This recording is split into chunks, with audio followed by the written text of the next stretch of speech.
নাই। এই জন্য বিবাহ শাদীতে আমরা টাকা পয়সা নয়, দিনদারিতাকে প্রাধান্য দিব। রাজি আছেন তো? 9 নম্বর, যুবকদের চরিত্র নষ্ট হওয়ার আরেকটা কারণ হলো এই মোবাইল আর ইন্টারনেটের অপব্যবহার। এখন এই মোবাইল সবার হাতে হাতে আছে। মোবাইল আর ইন্টারনেটের অপব্যবহারের কারণে আজকের যুবকরা কম বয়সে পেকে যাচ্ছে বেশি। এই মোবাইল আর ইন্টারনেটের কারণে সমাজে এখন পরকীয়া দিন দিন বাড়ছে না কমছে। আগে পাশের বাড়ির জরিনা সকিনার সাথে দেখা করতে হলে তার বাড়ির সামনে গিয়ে, ওই যে 30-40 বছর আগের কথা বলতেছি, জরিনা সকিনার সাথে কথা বলতে হলে চিঠি আদান প্রদান হইতো, চিঠি লিখতো, বলতো কোন সময় দেখা হবে, নাইলে বাড়ির সামনে গিয়ে উকি ঝুঁকি করতো। এখন কিছুই লাগে না, কারণ মেসেঞ্জার আর হোয়াটসঅ্যাপ সব সহজ করে দিয়েছে। এই মোবাইল ফোন আছে বলেই এটার অপব্যবহার করবেন না। আর বেশিরভাগ যুবক, বেশিরভাগ ছাত্ররা দেখবেন অতিমাত্রায় মোবাইলে আসক্ত। যারা অতিমাত্রায় মোবাইলে আসক্ত, এদের ক্যারিয়ার কোনোদিনও সুন্দর হবে না। বড় বড় ব্যবসায়ী ঢাকায় গেলে দেখবেন কোনো বড় বড় ব্যবসায়ীদের ফেসবুক অ্যাকাউন্ট নাই, ফেসবুক চালানোর সময় নাই, ইউটিউব চালানোর সময় নাই, এত সময় তাদের নাই। আর আমার কলেজ বিশ্ববিদ্যালয়ের ছাত্ররা দেখা যায় 24 ঘন্টার মধ্যে 10 ঘন্টা 11 ঘন্টা ফেসবুক চালায়। তুমি যদি 10 ঘন্টা 11 ঘন্টা ফেসবুক চালাও তো পড়াশোনা করবা কখন? দেখা যায় অতিমাত্রায় মোবাইলে আসক্ত হতে হতে, স্ক্রিনের দিকে তাকাতে তাকাতে কম বয়সে চোখে সমস্যা, মাইগ্রেনের সমস্যা আছে না নাই? আমার ভাইদেরকে বলবো, খবরদার, চরিত্র বিধ্বংসী এই উপাদান মোবাইল ব্যবহার করলেও এটাকে সঠিকভাবে ব্যবহার করো, ব্যালেন্স রাখো। অতিমাত্রায় আসক্ত হয়ে নিজের জীবনকে বিপন্ন করে তুলো না।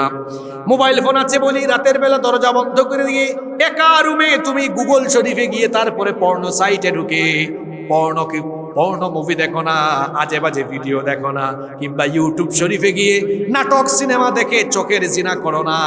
কারণ ওই অন্ধকার রুমের ভেতরে তোমার মতো যুবক, তোমার মতো তরুণ অন্ধকার রুমের ভেতরে একাকী কি করছো? তোমার পিতা মাতা, ভাই বোন, পরিবারের কেউ না জানলেও যিনি সব জানেন তিনি কে? সে আল্লাহকে ভয় করতে হবে। যুবক ভাইয়েরা, পারবেন তো ইনশাআল্লাহ? যুবকদেরকে দেখেন না, আমার 60 বছর 70 বছর বয়সের চাচা এখনো ফিজিক্যালি স্ট্রং, আর তার বয়স 20 বছর, গাল ভেঙে গেছে এমনি। তারপরে তার গালে বিচি উঠে। তোমার গালে বিচি উঠে কেন? কারণ তোমার যৌবন তুমি আজে বাজে জায়গায় নষ্ট করো।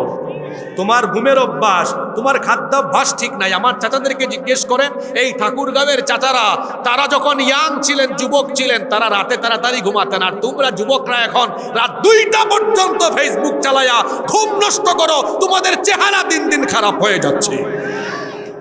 যৌবন শেষ, চেহারার লাবণ্য শেষ। তুমি যুবক মানুষ, চেহারার মধ্যে লাবণ্য থাকবে, স্মার্টনেস থাকবে। চেহারা সুরতের এই অবস্থা বানাইছো কেন? তোমার কিচ্ছু ঠিক নাই, তোমার খাদ্যাভ্যাস ঠিক নাই, ঘুমের অভ্যাস ঠিক নাই।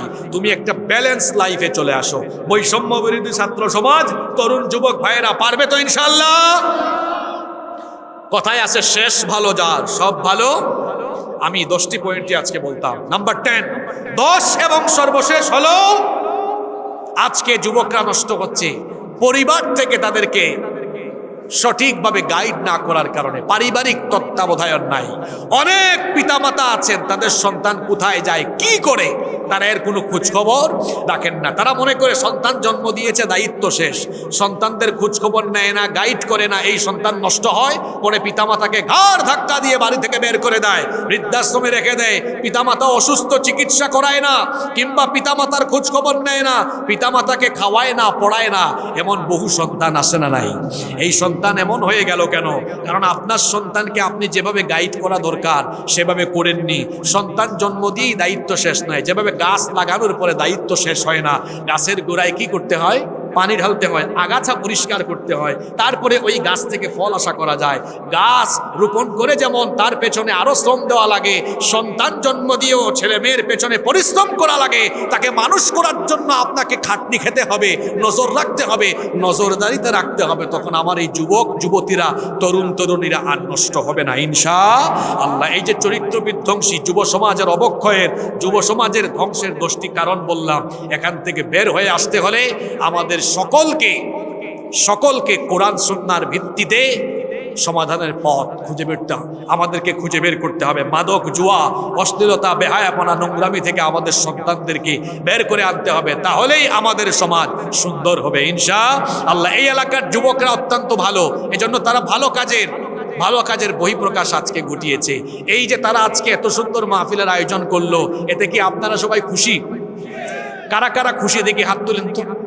মাশাআল্লাহ, কেউ হাত নামায়েন না। এই যে যুবকরা এত সুন্দর আয়োজন করলে, আপনাদের ছেলে পেলে এই আয়োজন করতে গিয়ে ছাত্রদের কিছু ঘাটতি থেকে গেছে, আমরা ছাত্রদেরকে একটু সহযোগিতা করব, পারবো না ইনশাআল্লাহ? সবাই পারবেন ইনশাআল্লাহ?